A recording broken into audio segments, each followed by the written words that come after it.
আজি বিশ্ব পৰিৱেশ দিৱস উপলক্ষে নৰ্থ ইষ্ট ডেভেলপমেণ্ট ফাউণ্ডেশ্যনৰ উদ্যোগত আৰু দক্ষিণ কামৰূপ ছোৱালী মহাবিদ্যালয়ৰ সহযোগত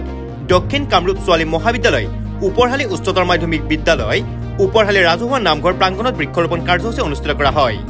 এই অনুষ্ঠানৰ আঁত ধৰে নৰ্থ ইষ্ট ডেভেলপমেণ্ট ফাউণ্ডেশ্যনৰ সম্পাদক ধৰ্মেন্দ্ৰ কলিতাই। এই আঁত ধৰা সভাত নৰ্থ ইষ্ট ডেভেলপমেণ্ট ফাউণ্ডেশ্যনৰ সভাপতি ৰত্নদেৱ শৰ্মা, ফাউণ্ডেশ্যনৰ উপদেষ্টা তথা ভাৰতীয় জনতা পাৰ্টীৰ অনুষ্ঠিত জাতি মৰ্চাৰ উপসভাপতি কুশলজ্যোতি মালাকাৰ, সমাজকৰ্মী তথা ফাউণ্ডেশ্যনৰ উপদেষ্টা ৰামকুমাৰ দাস, দক্ষিণ কামৰূপ ছোৱালী মহাবিদ্যালয়ৰ অধ্যক্ষ ডক্টৰ নৰকান্ত অধিকাৰী,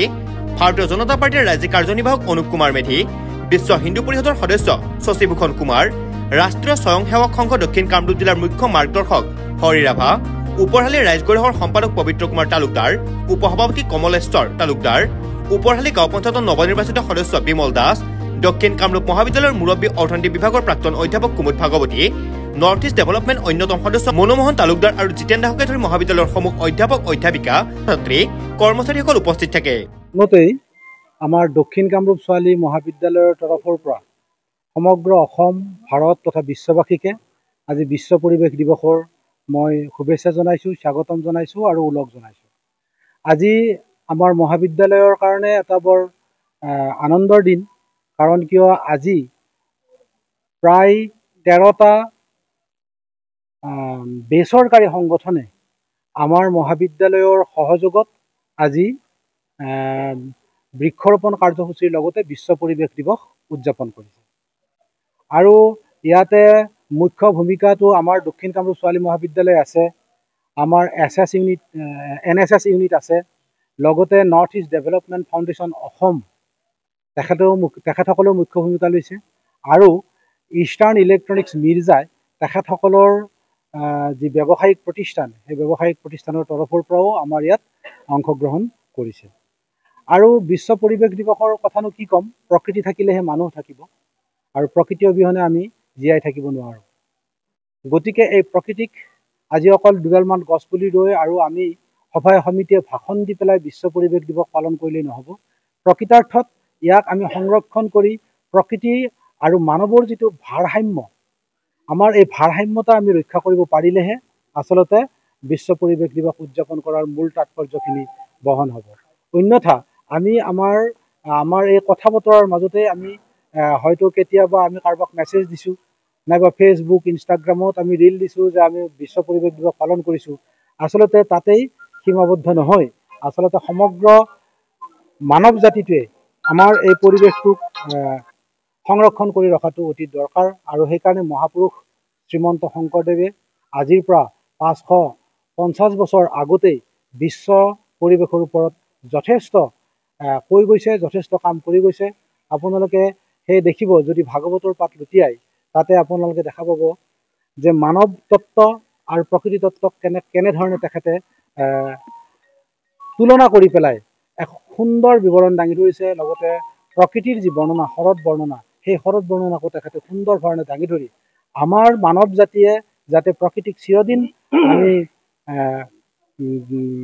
সংৰক্ষণ কৰি ৰাখিব পাৰোঁ, তেতিয়াহে মানৱ জাতি থাকিব। এই কথাষাৰ তেখেতে 550 বছৰ আগতেই কৈ গৈছে। তেনেকুৱা উদাহৰণ তেখেতৰ জীৱনটোত অলেখ আছে আৰু নিজেও কৰি গৈছে। আজি আপোনালোকে চাব, সত্ৰ নামঘৰসমূহ একোটা আশ্ৰমৰ নিচিনা। তাত ফল মূল গছৰ পৰা আদি কৰি, বকুল গছৰ পৰা আদি কৰি প্ৰকৃতিৰ যি পৰিৱেশ, সেই প্ৰাকৃতিক পৰিৱেশটো সম্পূৰ্ণ সত্ৰ আৰু নামঘৰসমূহত আপোনালোকে দেখিবলৈ পাব, তাৰে প্ৰমাণ। আৰু আজি এই বিশ্ব পৰিৱেশ দিৱসত আমি সকলোকে আহ্বান জনাইছোঁ যে সকলোৱে অকল মুখেৰে নহয়, হাতে কামে যাতে প্ৰকৃতিক সংৰক্ষণ কৰিব পাৰে, তেতিয়াহে আমি জীয়াই থাকিব পাৰিম। মানে প্ৰকৃতি থাকিলেহে মানুহ থাকিব। প্ৰকৃতি মানে গছকেইডালেই নহয়, জীৱ জন্তুৰ পৰা আদি কৰি সকলোকে। পুনৰবাৰ সকলোকে বিশ্ব পৰিৱেশ দিৱসৰ ধন্যবাদ জনাইছোঁ আৰু ওলগ জনাইছোঁ আৰু শুভেচ্ছা জনাই মোৰ কথাখিনি ইমানতে সামৰণি মাৰিছোঁ। বৃক্ষ দশপুত্ৰ সম, এই মূল মহামন্ত্ৰকে সৰগত কৰি নৰ্থ ইষ্ট ডেভেলপমেণ্ট ফাউণ্ডেশ্যন অসমৰ উদ্যোগত আৰু কেইবাটাও সংগঠনৰ সহযোগত আজি দক্ষিণ কামৰূপ ছোৱালী মহাবিদ্যালয়ৰ পূৰ্ণ সহযোগত এই বিশ্ব পৰিৱেশৰ লগত সংগতি ৰাখি বৃক্ষৰোপণ কাৰ্যসূচী ৰূপায়ণ কৰা হৈছে। আমি সকলোৱে অনুভৱ কৰোঁ যে এই গ্ৰীষ্মকালীন সময়ত এপ্ৰিল মাহতে আমাৰ যিটো উষ্ণ আমাৰ গৰম সেই গৰমৰ তাপত আমি সহ্য কৰিব নোৱাৰা এটা পৰিৱেশ হৈছে আমি আজি প্ৰায় কিছু বছৰৰ পৰা এই কথাবিলাক অনুভৱ কৰি আহিছোঁ আৰু আমি এই বিশ্ব পৰিৱেশৰ দিনাখন অৰ্থাৎ আজিৰ এই পবিত্ৰ দিনটোত আমি ৰাইজে সকলোৱে সকলো ঠাইতে বৃক্ষৰোপণ কৰি এটা সজাগতা অনাৰ কাৰণে আমি সৃষ্টি কৰোঁ এক পৰিৱেশ কিন্তু এনেকুৱা মুহূৰ্তত আমি ৰাইজক আহ্বান কৰিব বিচাৰিছোঁ যে আমি প্ৰত্যেকেই বিশ্ব পৰিৱেশৰ দিনৰ পৰাই আমাৰ ৰাজ্যখনৰ যিটো পৰিৱেশ এই পৰিৱেশটোত যিটো সময়ত আমি গছ পুলি ৰোপণ কৰিলে গছ জীয়াই থাকিব পাৰে এই সময়খিনিত কাৰণ ভাৰতবৰ্ষৰ বিভিন্ন ৰাজ্যত বিভিন্ন সময়ত বৃক্ষৰোপণ কৰা হয় গতিকে এই সময়ছোৱাত আমি ৰাইজক আহ্বান জনাব লাগিব যে আমি প্ৰত্যেকে নিজৰ পিতৃ মাতৃ পুত্ৰ সন্তান বা বিশিষ্ট ব্যক্তিৰ স্মৰণ কৰি আমি যাতে বৃক্ষ ৰোপণ কৰি এই বৃক্ষডাল সঁচা অৰ্থত এই বৃক্ষডাল উঠাই নিয়াৰ কাৰণে আমি প্ৰচেষ্টা অব্যাহত ৰাখোঁ কাৰণ আমি বহু সময়ত দেখোঁ যে আজিৰ দিনটোত আমি বৃক্ষৰোপণ কৰিলোঁ আমি ফটো উঠিলোঁ ফটো দিলোঁ তাৰপিছত কিন্তু বৃক্ষডাল ৰৈ গ'ল নে জীয়াই থাকিল নে সেই কথাটো আমি গুৰুত্ব নিদিওঁ গতিকে মই ৰাইজক আহ্বান জনাম আমি সকলোৱে এটা সজাগতা সৃষ্টি কৰি ৰাইজে আজিৰ ডেটত আমি সকলোৱে বৃক্ষৰোপণ কৰোঁ এই সময়ছোৱাত যাতে আমি সদায় এই বৃক্ষ আৰু প্ৰকৃতিৰ লগত যিটো ভাৰসাম্য ইয়াৰ কথাত গুৰুত্ব আৰোপ কৰি আমি ভৱিষ্যতৰ দিনত আমাৰ যি নতুন প্ৰজন্ম ছাত্ৰ ছাত্ৰী আছে এওঁলোকে যাতে এই কথাটোত সজাগতা অৱলম্বন কৰি আমাৰ প্ৰত্যেকৰে নিজৰ নিজৰ চুবুৰীটো নিজৰ নিজৰ অঞ্চল নিজৰ ঘৰখনত এটা পৰিৱেশ প্ৰাকৃতিক পৰিৱেশ ৰক্ষা কৰাৰ ক্ষেত্ৰত তেওঁলোকে অনুকৰণ কৰিব পাৰে এই কথাটো আমি সদায় ৰাইজক আহ্বান জনাব লাগিব এইখিনি কৈয়ে মই পুনৰ উদ্যোক্তাসকলক আন্তৰিক ধন্যবাদ আৰু কৃতজ্ঞতা জ্ঞাপন কৰিছোঁ আজি আমাৰ কাৰণে এটা অত্যন্ত গুৰুত্বপূৰ্ণ দিন 1972 চনত ইউনাইটেড নেশ্যনৰ জেনেৰেল এছেম্বলিত এটা ৰিজলিউশ্যন পাছ হৈছিল যে গোটেই বিশ্বত 5 জুন তাৰিখটো এটা পৰিৱেশ দিৱস হিচাপে উদযাপিত হওক অৰ্থাৎ 72 চনত যিটো পৰিৱেশ বা প্ৰকৃতি যি আছিল তেতিয়াই হয়তো সেই সময়ৰ ব্যক্তিসকলে চিন্তা চৰ্চা কৰিছিল ৰাষ্ট্ৰসংঘই চিন্তা চৰ্চা কৰিছিল আৰু কালক্ৰমে প্ৰায় 195খন দেশলৈকে এইটো বিয়পি যায় আৰু প্ৰত্যেক বছৰতে 5 জুনত পৰিৱেশ দিৱস হিচাপে আমি সকলোৱে বৃক্ষৰোপণ কৰোঁ চৰকাৰী খণ্ডত বিভিন্ন কাৰ্যসূচী বৃক্ষৰোপণৰ কাৰণে লোৱা হয় এইটো তেওঁলোকৰ চৰকাৰী অনুষ্ঠানবিলাকত চৰকাৰৰ ফালৰ পৰা কিছু বাধ্যবাধকতা তেওঁলোকে দিব পাৰে কিন্তু আমাৰ যিমান বেচৰকাৰী অনুষ্ঠান আছে এই বেচৰকাৰী অনুষ্ঠানবিলাকত যিটো এৱাৰনেছ বা পৰিৱেশ দিৱসৰ লগত সকলোৱে যাতে জড়িত হৈ পৰে আৰু জড়িত হৈ পৰাটো আজিৰ বিশ্বই আহ্বান জনাইছে মানৱ জাতিক আহ্বান জনাইছে কিহৰ কাৰণে যে আজি ইণ্ডাষ্ট্ৰিয়েলাইজেশ্যন হ'ল ডিফৰেষ্টেশ্যন হৈছে এটা মেজৰ স্কেলৰ ডিফৰেষ্টেশ্যন হ'ল আৰু আমাৰ নিজৰ সুবিধাৰ কাৰণে আমি প্ৰকৃতিক বহু সময়তে আমি নষ্ট কৰি পেলাইছোঁ ইণ্ডাষ্ট্ৰিয়েলাইজেশ্যন যেতিয়া হৈ গ'ল তেতিয়াও আমাৰ বহুত বৃক্ষক আমি কাটিবলগীয়া হৈছে আজি আমাৰ যেতিয়া 2 লেণ্ডৰ পৰা 4 লেণ্ড হয় 4 লেণ্ডৰ পৰা যেতিয়া 6 লেণ্ড হয় 100 বছৰীয়া 150 বছৰীয়া 200 বছৰীয়া গছ পৰ্যন্ত আমি কাটি দিব লগা হৈছে কিন্তু তাক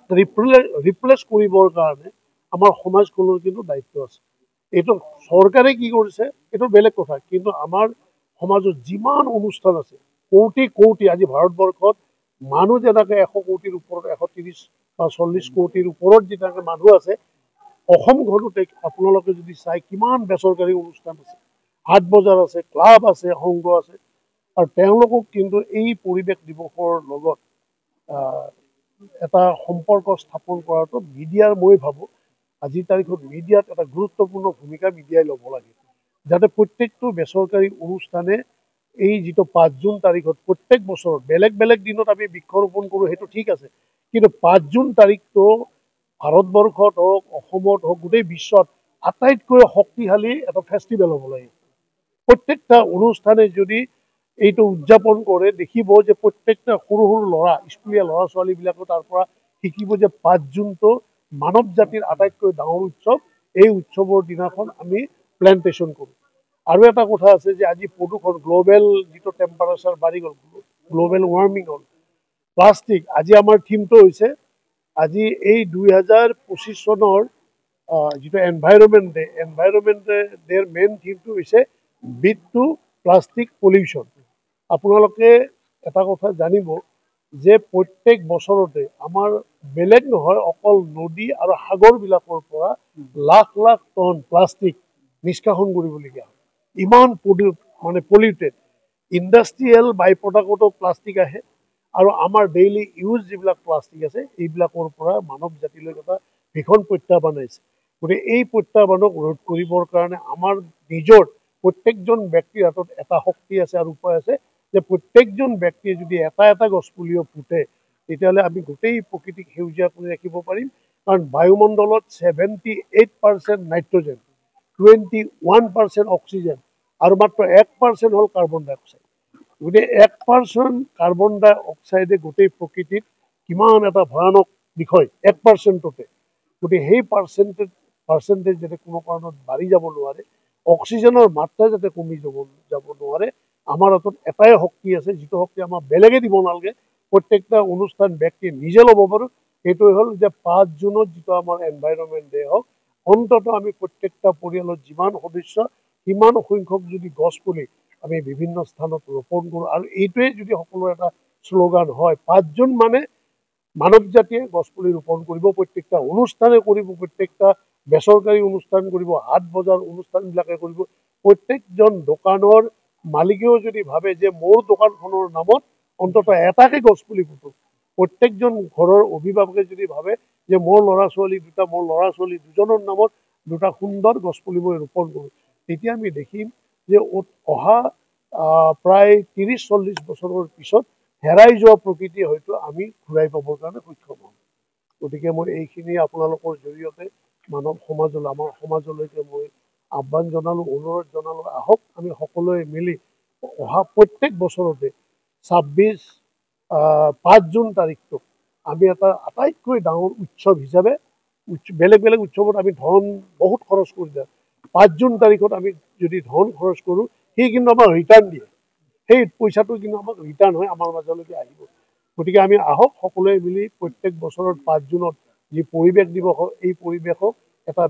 খুব শক্তিশালী উৎসৱ হিচাপে গণ্য কৰোঁ আৰু আগবাঢ়োঁ। 5 জুন 2025 চন আজি দিনটো এটা বিশ্বৰ বাবে বৰ উল্লেখনীয় দিন। আমি পৰিৱেশ দিৱস হিচাপতে এই 5 জুনটো প্ৰতি বছৰে আমি পালন কৰি আহিছোঁ। আমাৰ এই নৰ্থ ইষ্ট ডেভেলপমেণ্ট কৰ্পৰেশ্যন অসমৰ ফালৰ পৰাও আমি এই অনুষ্ঠানটো যোৱাবেলিও কৰিছিলোঁ আৰু এইবেলিও আমি দক্ষিণ কামৰূপ মহাবিদ্যালয় উদ্যোগৰ লগতে উপহালী হাইস্কুলত আমি এই বৃক্ষৰোপণ কাৰ্যসূচীটো আমি চলাই গৈছোঁ। এই অনুষ্ঠানটোত বিশেষকৈ আমি নিমন্ত্ৰণ কৰি আনিছোঁ আমাৰ অতি বয়োজ্যেষ্ঠ সমাজ সেৱক ৰাম কুমাৰ দাস, লগতে কুশল মালাকৰ, অনুপ মেধি, অনুপ ভাগৱতী, লগতে আমাৰ এই কলেজৰ দক্ষিণ কামৰূপ মহাবিদ্যালয়ৰ অধ্যক্ষ নৰকান্ত অধিকাৰীদেৱ, সমূহ শিক্ষক, ছাত্ৰ ছাত্ৰীৰ সৈতে আমি এই অনুষ্ঠানটো আমি দক্ষিণ কামৰূপ মহাবিদ্যালয়ত এতিয়া বিশ্ব পৰিৱেশ দিৱসটো মানুহ থাকিলে গছ থাকিব বা গছ থাকিলে মানুহ থাকিব। যদি আমি অক্সিজেন অভাৱ দূৰ কৰি আমাক বৃক্ষই, গতিকে 100 বৃক্ষ 200 পুত্ৰৰ সমান বুলি কৈছে, শাস্ত্ৰৰ গীতাটো কৈছে যে এটা গছপুলিয়ে 10 পুত্ৰৰ সমান আমাক উপকাৰ কৰি আছে। কাৰণ যিটো আমাৰ প্ৰকৃতিৰ পৰা কাৰ্বন ডাই অক্সাইড আমাৰ নিৰ্গত হয়, এই কাৰ্বন ডাই অক্সাইডখিনি প্ৰতি বৃক্ষই শুহি লৈ মানুহৰ জীৱ জন্তুৰ কাৰণে অক্সিজেনৰ তেওঁলোকে আমাক প্ৰবাহিত কৰে। গতিকে এইটো এটা প্ৰকৃতিৰ লগত চলি আছে। গতিকে আমি এই যাতে আমি গছ গছনিবোৰ আমি এতিয়াতো আমাৰ 4 লেনৰ কাৰণে বহুত যথেষ্ট পুৰণি 200 বছৰীয়া 4 বছৰীয়া গছ আমি কাটি পেলাইছোঁ ৰাস্তাৰ আমাৰ মানুহৰ সুবিধাৰ কাৰণে। এতিয়া আমি এই ঠাইত আমিও ঠিক তেনেকৈ প্ৰতি মানুহে যদি প্ৰতি ব্যক্তিয়ে যদি আমি একোডাল কৰি এই 5 জুনত আমি বৃক্ষ ৰোপণ কৰোঁ, আৰু বৃক্ষ ৰোপণ কৰিলে নহ'ব, আমি তাৰ পানী দি চেকাৰ দি প্ৰটেকশ্যন কৰিব লাগিব গতিকে বহুত যথেষ্ট আমাৰ জ্ঞানী গুণী ব্যক্তিয়ে এই কথাখিনি ক'লেই ময়ো এই সভাপতি হিচাপতে অনুষ্ঠানটি সকলোকে সম্বোধন জনাই মই ভাষণ সমাপ্তি কৰিম পলাবাৰীৰ পৰা জিতুমণি শৰ্মাৰ report news any 365 Stay informed, stay ahead. News Any 365